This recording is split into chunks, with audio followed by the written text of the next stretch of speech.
ご視聴ありがとうございます。貢献ジールの新型ラチェット 2726ZB の160をご紹介です。とうとう出ました新型のジール。渋1のフレックス、ロング、プッシュリリースを備えたタイプになります。外観はこちら。いつものジールって感じです。仕上げはとても綺麗ですね。手に触れる部分、目に見える部分は基本的に先代のジールをほぼ踏襲しています。特に木をてらった部分がないデザインで個人的には好きですね。ヘッドのボタンがなければ先代の36ギアと区別はつきません。グリップはエラストマー樹脂。爪で押すと跡がつくくらいの程よい硬さで握り心地はとても良いです。気になる空転トルクは期待通りのとても軽いものでした。先代の渋1は持っていないので単純に比較することはできませんが、手持ちのラチェットの中ではこれが一番軽いですね。これだけ軽ければまあ文句は出ないだろうって感じます。ラチェットのフィールも悪くないです。パルス感の薄いおとなしめな音ではありますが、その音がよどみなく続くというのか、一山一山同じラッチ音を出しながら回ってくれますので、信頼しやすい雰囲気を感じています。切り替えのレバーは操作がしやすいです。中の構造は複雑化したようですが、レバーが引っかかったりはないっすね。軽い力で切り替えができますし、切り替えの初期にわずかな反発があるので意図せず切り替わってしまうことも少なそうです。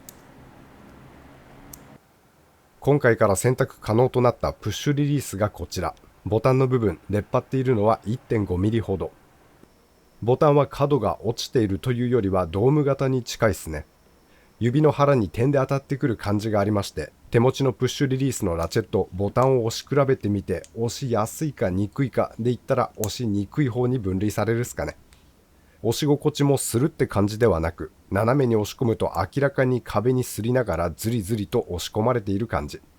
これから使っていってこなれてくれば変化はあるかもしれませんが、プッシュリリースのこのボタン、土初期のフィールはあまり良くないと感じています。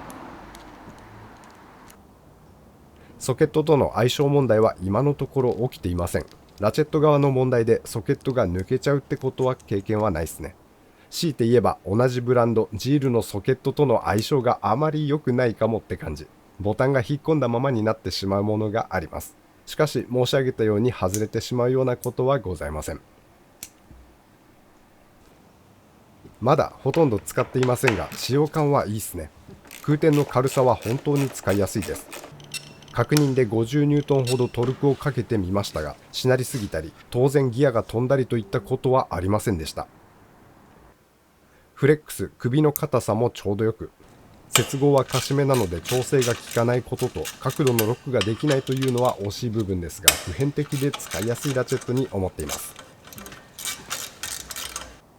プッシュリリース機能については自分にはちょっと合わなかったかもと思っています。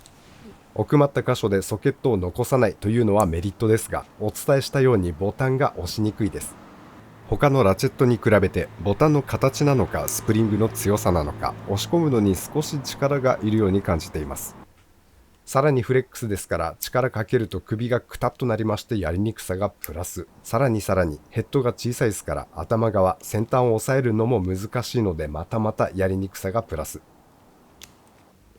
ソケットの付け外しはラチェットを裏返して人差し指でボタンを押すか、首を90度に立てて首動かないように頭を押さえながら親指でボタンを押したりと、操作性はあまり良くないです。ソケットの付け外しは頻繁に行う作業ですから今のところちょっとストレスを感じるっすね。このストレスが限界になったらプッシュリリースじゃない方のリペアキットを使って普通なタイプに組み替えちゃおうかと考えています。渋1サイズでフレックス、プッシュリリースを検討されている方は、まず店頭でソケットを付け外し、試されることをぜひお勧めしたいですね。貢献の新型ジール、耐久性のみ分かりませんが、その他でいけばそう文句出ない製品だと感じています。登場を待っててよかったと思いました。本日4月1日から発売です。店頭で見かけましたらぜひ空転トルクの軽さを確認してみていただきたいです。ご視聴ありがとうございました。それでは次回まで。せや。